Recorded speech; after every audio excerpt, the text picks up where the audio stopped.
तो दोस्तों, आप सभी का स्वागत है आपके अपने channel D eight study classes पे। तो दोस्तों, आज का हमारा जो टॉपिक है वो ये है निबंध।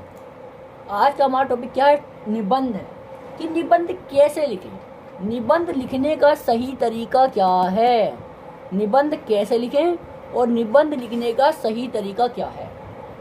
दोस्तों, हर एग्ज़ाम, चाहे वो यूपी बोर्ड का हो या वो सीबीएसई बोर्ड का हो, चाहे वो क्लास 10th का हो या चाहे वो क्लास 12th का हो या 9th का हो या 11th का हो, हर एग्ज़ाम में निबंध अवश्य ही आता है। जब भी आप हिंदी का पेपर देंगे उसमें निबंध जरूर आएगा। कई दोस्त मेरे सोचते हैं कि राइटिंग अच्छे होने पर निबंध पर नंबर ज़्यादा मिलते हैं। नहीं मेरे दोस्त, निबंध लिखने का एक सही कॉन्सेप्ट होता है, एक सही तरीका होता है। निबंध को नियमबद्ध तरीके से लिखना चाहिए। तो दोस्तों, आज हम इसी टॉपिक पर डिस्कस करने वाले हैं कि निबंध कैसे लिखें, निबंध लिखने का जो तरीका है उसका सही तरीका क्या है, निबंध को किस प्रकार लिखें कि हमें पेपर में पूरे नंबर मिले। तो दोस्तों, मैं आपसे वादा करता हूं कि यदि आपने ये वीडियो देखी और आपने बिल्कुल इसी प्रकार अपने पेपर में यूपी बोर्ड में या सीबीएसई बोर्ड में कक्षा 10 हो या कक्षा 12 हो, आपने वहाँ जाकर ऐसी निबंध लिखा उत्कृष्ट तरीके से, तो मैं आपको यकीन दिलाता हूँ कि आपको पूरे नंबर लेने से कोई नहीं रोक सकता। तो दोस्तों, आज हमारा टॉपिक यही है। चलिए बिना देरी के वीडियो की शुरुआत करते हैं। तो देखिए, निबंध कैसे लिखें और निबंध लिखने का सही तरीका क्या है, ये था हमारा टॉपिक। दोस्तों, मैं आपको एक जरूरी बात बताना चाहूँगा। निबंध जानते हैं पहले निबंध के क्रम। एक मिनट दोस्तों, देखिए दोस्तों, जो निबंध के क्रम होते हैं ना, वो क्रम वो 3 होते हैं। निबंध को 3 खंडों में बांट कर लिखा जाता है। आप समझिए सर कि निबंध को 3 खंडों में बांटकर लिखा जाना जरूरी है। पहला होता है प्रस्तावना। इन सब के बारे में हम आपको पूरा विस्तार में बताने वाले हैं, पूरा डिटेल में समझाने वाले हैं। पहले आप समझिए प्रस्तावना। पहला जो खंड होता है उसे क्या कहते हैं? प्रस्तावना। दूसरा जो खंड होता है उसे कहते हैं विस्तार या विश्लेषण। क्या कहते हैं? विस्तार या विश्लेषण। ज़्यादा प्रयोग वैसे विस्तार का होता है, इसमें विस्तार लिखिएगा तो आप। पहला है प्रस्तावना, दूसरा है विस्तार और तीसरा है हमारा उपसंहार या निष्कर्ष। कई जने उपसंहार भी लिखते हैं, कई निष्कर्ष लिखते हैं। आप ये मत समझिएगा कि इस पर नंबर ज़्यादा मिलेंगे, इस पर नंबर ज़्यादा। आप इन दोनों में से कोई सा भी लिखेंगे नंबर उतने मिलेंगे। देखिए दोस्तों, निबंध को हम 3 खंडों बाद कैसे लिखते हैं। पहले लिखते हैं प्रस्तावना। अब हम आपको बताएंगे कि प्रस्तावना में क्या क्या चीज़ आती है, प्रस्तावना किस प्रकार लिखें, प्रस्तावना में क्या चीज़ जरूरी है और प्रस्तावना को किस ढंग से लिखना चाहिए। तो देखिए, प्रस्तावना में क्या लिखा जाना चाहिए। हम डिस्कस कर रहे हैं प्रस्तावना पर। जो हमारा पहला खंड है निबंध का, वो क्या है? प्रस्तावना। अब देखिए, प्रस्तावना में लिखना क्या चाहिए। प्रस्तावना में आप भूमिका लिख सकते हैं, भूमिका लिख सकते हैं। राइटिंग जरूर साफ रखिएगा मेरे प्यारे दोस्तों। देखिए, आप प्रस्तावना में क्या लिख सकते हैं? भूमिका लिख सकते हैं। भूमिका कैसे कहते हैं? भूमिका, जब आप किसी निबंध को लिखते हैं तो एक भूमिका सी मानते हैं। देखिए किस प्रकार, जैसे आप पर्यावरण प्रदूषण का निबंध लिख रहे हैं सपोज, तो आप उस प्रकार किस प्रकार भूमिका बांधेंगे। जैसा कि हमारा भारत देश एक विकसित देश है जिसमें अनेकों फैक्ट्रियां हैं, अनेकों देश हैं, अनेक गांव हैं और आज इस प्रकार हमारा देश प्रदूषित होता जा रहा है। देखिए ये क्या करा हमने, एक दर्शक को खींचा अपनी तरफ। शुरू में लेकर चले कहीं और से, पर उसे बढ़ाया अपनी तरफ कि वो आकर्षित हो। भूमिका बांधिए, शुरू से लेकर चलते हैं फिर भूमिका बांधते हैं। समझ गए आप? जैसे गांधी जी का निबंध लिख रहे हैं, हमारे भारत देश में अनेक महापुरुष थे, एक ऐसे महापुरुष जन्मे जिन्होंने हमारे भारत देश को आज़ाद करवाया था, वे थे श्री महात्मा गांधी जी। इस प्रकार भूमिका बांधते हैं। निबंध में क्या करते हैं? भूमिका बांधनी चाहिए कि वो बहुत महान थे, इस टाइप से आप लिख सकते हैं। पहला टॉपिक क्या होता है? भूमिका। प्रस्तावना आप लिख सकते हैं, भूमिका लिख सकते हैं। और दूसरा जो होता है वो होता है हमारा परिभाषा। किसी चीज़ की परिभाषा को इसके अंदर दर्शा सकते हैं। ठीक है दोस्तों, पहले आपको भूमिका लिखनी है इसकी थोड़ी सी, उसके बाद आप परिभाषा दर्शा सकते हैं। परिभाषा नीचे इससे हेडिंग डाल के परिभाषा फिर दर्शा सकते हैं उस हेडिंग को। परिभाषा दोस्तों मेरे आप जानते ही हैं, जैसे आप प्रदूषण का निबंध लिख सकते हैं तो प्रदूषण की परिभाषा दर्शा सकते हैं आप कि प्रदूषण क्या है। क्या लिख सकते हैं? प्रदूषण क्या है, प्रदूषण की परिभाषा दर्शाइए। इसके अंदर आपको क्या दर्शाना है? प्रदूषण की परिभाषा दर्शा सकते हैं। या किसी और टॉपिक को आप डिटेल में समझा रहे हैं, निबंध लिख रहे हैं किसी और टॉपिक पे, जैसे आप लिख रहे हैं जल प्रदूषण पे, तो जल प्रदूषण की परिभाषा बता सकते हैं आप। और भी बहुत सारे टॉपिक होते हैं जिन पर आप निबंध लिख सकते हैं। तो उनकी कई चीज़ों की जो होती है परिभाषा होती है, तो आप भी ना परिभाषा बनवा लीजिए, परिभाषा लिख लीजिएगा। ठीक है, तो दूसरा टॉपिक आपको लिखना है परिभाषा। और तीसरा टॉपिक जो होता है हमारा होता है अर्थ। परिभाषा और अर्थ में दोस्तों बहुत अंतर है। आप ये समझिएगा कि जो परिभाषा है वही अर्थ है। देखिए, परिभाषा हो गई किसी चीज़ की परिभाषा, अर्थ उस चीज़ का अर्थ क्या है। परिभाषा तो एक सामान्य भाषा में नहीं लिखी जाती, थोड़ी अनकंफर्टेबल भाषा में होती है परिभाषा, पर अर्थ जो होता है वो एकदम सामान्य भाषा में होता है। किसी चीज़ का अर्थ क्या है, ये क्या है, ये एक पेन है, इसका अर्थ क्या है, ये लिखने वाला कलम है।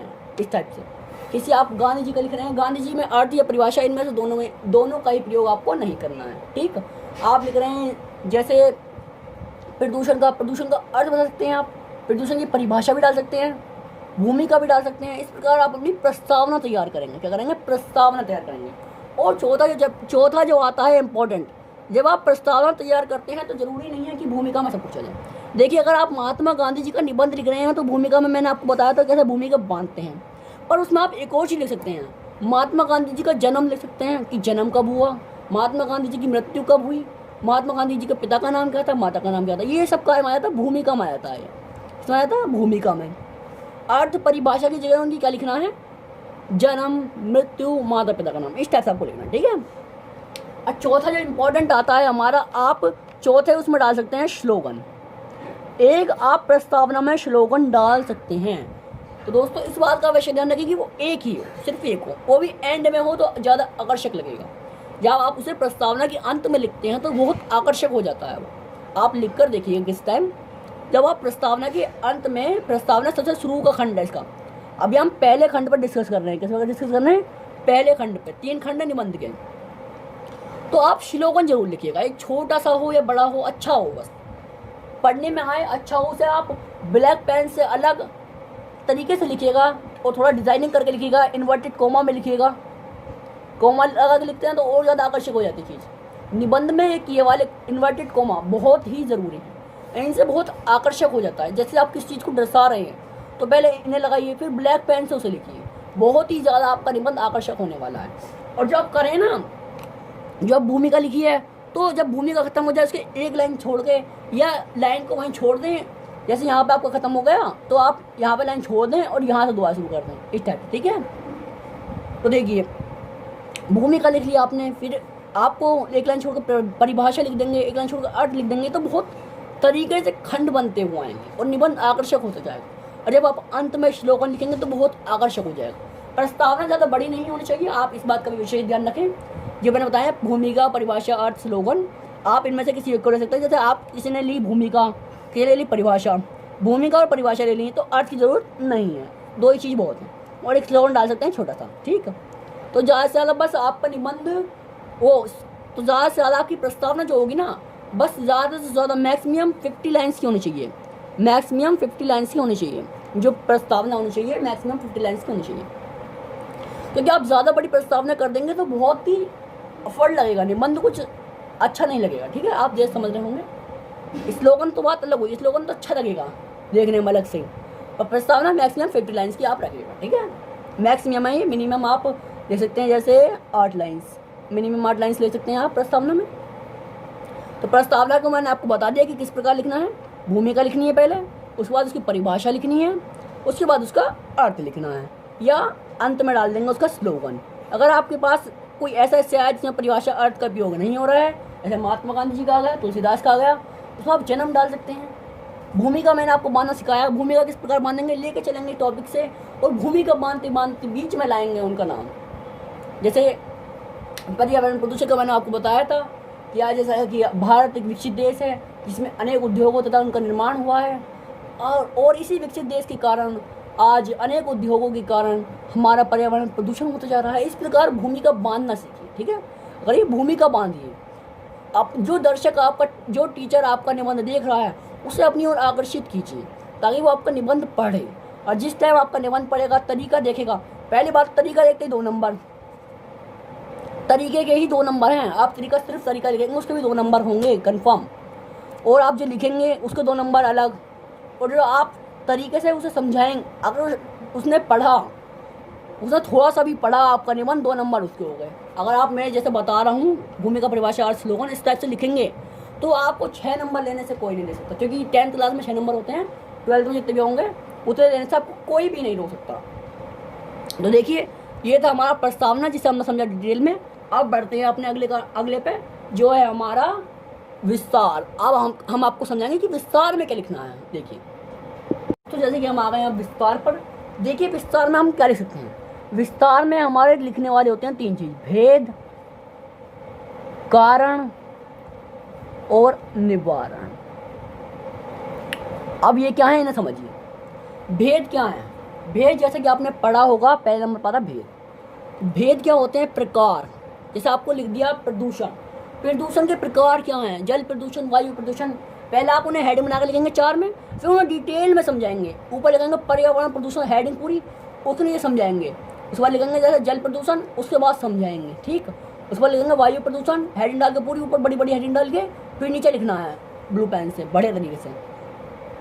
ये होता है विस्तार। इसमें आपको पहले क्या है? भेद, प्रकार।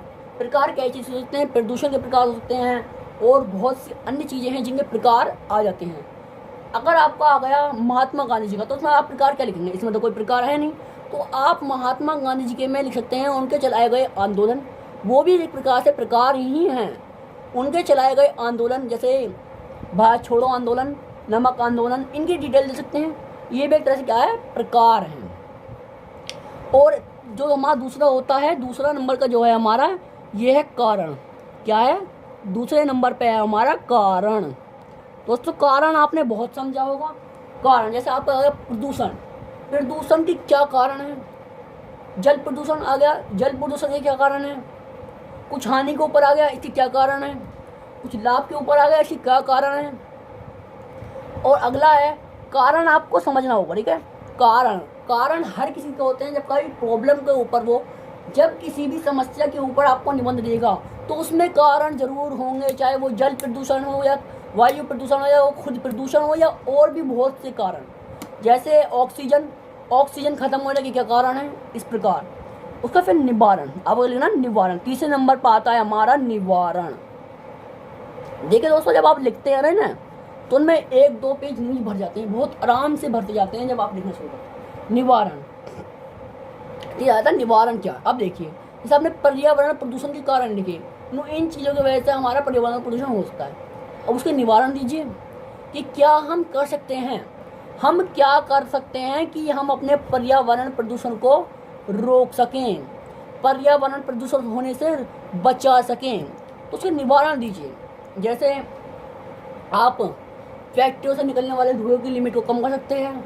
आप अपने घर में चिमनी आदि का प्रयोग ना करके एलपीजी गैस चला सकते हैं। और भी बहुत प्रयोग हैं जिनके कारण हम प्रदूषण को रोक सकते हैं। और अगर जल प्रदूषण, जल एक आता है हमारा जल बचाओ। जल बचाओ के ऊपर निबंध मैंने कई बार देखा है ऐसी परीक्षाओं में, तो आप जल बचाओ को लिख सकते हैं कि जल वेस्ट होने के कारण क्या है, जल हम किस प्रकार से बचा सकते हैं, वो आएगा निवारण में। हम जल को किस प्रकार बचा सकते हैं, वो किसमें आएगा, निवारण में। तो दोस्तों, बहुत सी चीज़ें हैं जिन्हें आप विस्तार में डाल सकते हैं। भेद, कारण और निवारण, बस आप ये याद रखिए, भेद, कारण और निवारण। भेद का मतलब होता है प्रकार, उस चीज़ के प्रकार क्या है, प्रदूषण के प्रकार क्या है। गांधी जी का निबंध आ गया तो गांधी जी से चलाए हुए आंदोलन क्या है। अब इस प्रकार लिखते हैं भेद। दूसरा होता है हमारा कारण। कारण मैंने आपको बता दिया कि किस चीज़ के क्या कारण है। पर्यावरण प्रदूषण बढ़ रहा है तो उसके क्या कारण है। जल हमारा घट रहा है तो उसके क्या कारण है। वायु हमारी प्रदूषित हो रही है तो उसके क्या कारण है।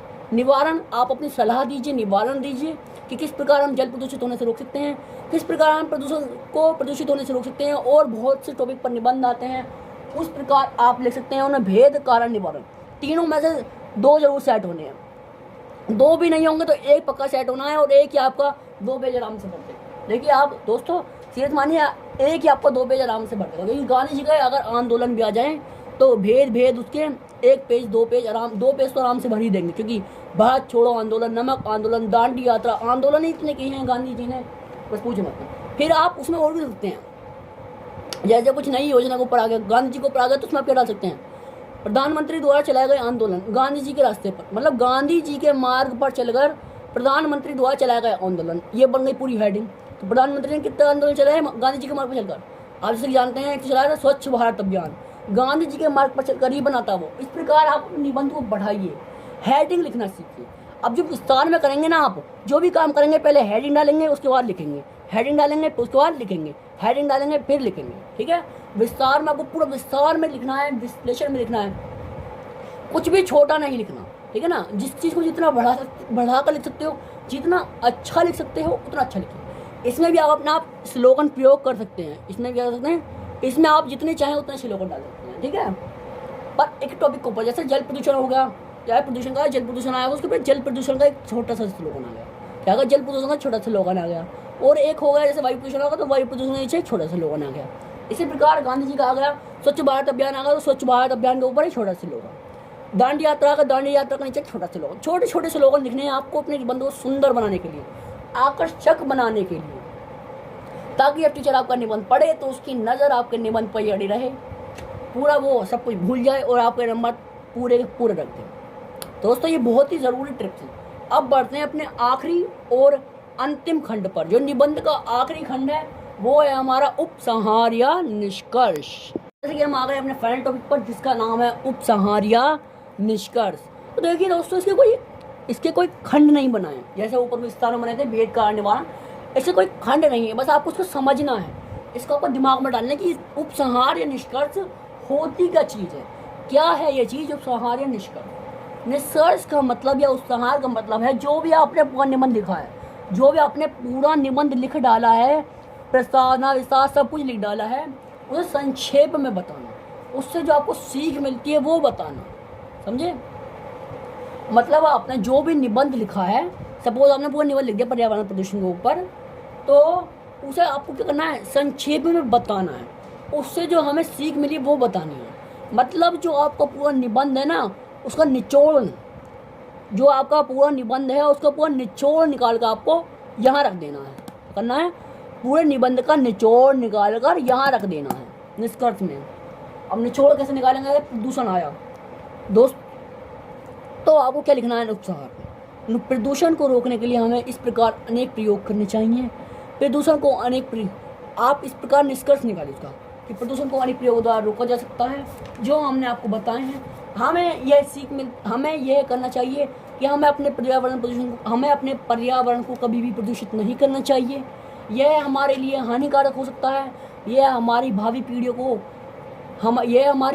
का नाश कर सकता है, हमारी भावी पीढ़ियों को, ताकि हमारी भावी पीढ़ियों को आने वाले समय में कोई समस्या ना उठानी पड़े।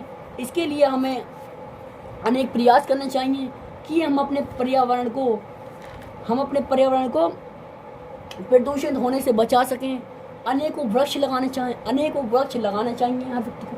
इस प्रकार आप लिखते हैं उपसंहार, जो भी लिखा है उसका निचोड़ इस पर रख देना है। क्या करना है, निचोड़ लाके इस पर रख देना। पूरे निबंध का जो भी आपको लगे कि मेन टॉपिक था या निचोड़ था वो यहाँ पर लाकर रख देना। ये भी आपका मैक्सिमम 10 लाइन्स का होना चाहिए। कितने का, मैक्सिमम 10 लाइन्स। दोस्तों 10 लाइन्स बहुत होती हैं, उपसंहार में 10 लाइन्स बहुत हैं, आपके लिए मैक्सिमम है। ये भी आप चाहें तो 8 लाइन्स या 7 लाइन्स भी लिख सकते हैं। ये क्या है, मैक्सिमम। कि यूपी बोर्ड में या सीबीएसई बोर्ड में जो कॉपी आती हैं वो काफ़ी बड़ी बड़ी आती हैं, लिखना बहुत कठिन होता है, तो आप मैक्सिमम 10 लाइन लिखिएगा, क्योंकि मास्टर भी पता है आप कहाँ से लिख रहे हैं, ठीक है। तो बहुत ही सोच समझ कर, जो भी आपको लगे कि आपने निबंध में ये बहुत ही अच्छा टॉपिक लिखा, आपको लगे कि आपने निबंध में सबसे अच्छा टॉपिक ये लिखा, तो आप उसे हेडिंग में डालिए। बस एक बात आपको विशेष ध्यान रखना है, निबंध जो होता है उपसंहार निष्कर्ष, इसमें बस एक ही हेडिंग डलती है, या तो उपसंहार डालिएगा निष्कर्ष डालिए। उसके नीचे आपको कोई हेडिंग नहीं लिखनी है, बस लिखना है। आपको क्या करना है, सिर्फ लिखना है, राइटिंग करनी है लाइन बाई लाइन। और आप अंत में एक स्लोगन डाल सकते हैं, स्लोगन जरूर डाल दीजिएगा, अंत में बहुत अट्रैक्टिव लगता है ये। जब आप अंत में कोई स्लोगन डालते हैं ना, बहुत अट्रैक्टिव लगता है, ठीक है। तो आप अंत में स्लोगन जरूर डालिएगा। तो दोस्तों मुझे उम्मीद है कि आपको ये वीडियो पसंद आई होगी। हमने आपको निबंध के बारे में पूरी जानकारी दी है, और मुझे उम्मीद है कि आप इस बार यूपी बोर्ड या सीबीएसई बोर्ड में पूरे 6 में से 6 या 8 में से 8 नंबर लेकर आएंगे। तो दोस्तों आपको यदि वीडियो अच्छी लगी हो तो प्लीज़ लाइक कीजिएगा, और एक प्यार से कमेंट जरूर कीजिएगा। जिस टॉपिक पर आप वीडियो चाहें उस पर ही कमेंट कर सकते हैं। और अगर आप हमारे चैनल पर नए हैं तो हमारे चैनल को सब्सक्राइब कीजिए और बेल आइकन को दबा दीजिए। तो इसके साथ मैं दीपक सिंघल आपसे विदा लेता हूँ। जय हिंद, जय भारत।